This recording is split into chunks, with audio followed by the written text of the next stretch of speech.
aquest diumenge, dia 31 de maig, 31 de maig, aquí ho he apuntat, mira, uop, ja no m'emporto. Doncs s'havia de celebrar a Corbins la cursa de la cirera. Uala, cursa de la cirera, uopla, ho torno a ficar, uala, i ho torno a treure, uala. Doncs és una cursa que es fa des de fa molts anys i que aquest any no es pot fer.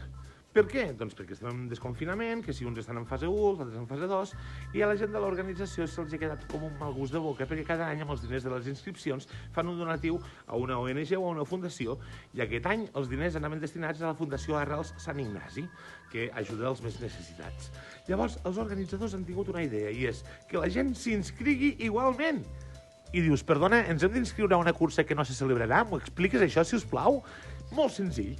Si us inscriviu en aquesta cursa, que ho podeu fer molt fàcilment a cursacorbins.cat, aquí ho he apuntat, cursacorbins.cat, us inscriviu, allà hi ha el full d'inscripcions, i feu un donatiu de 2 euros per inscriure-us, i si voleu fer un donatiu de molts més diners, feu-ho, perquè el 100% d'aquests diners aniran a la Fundació Arrels Sant Ignasi.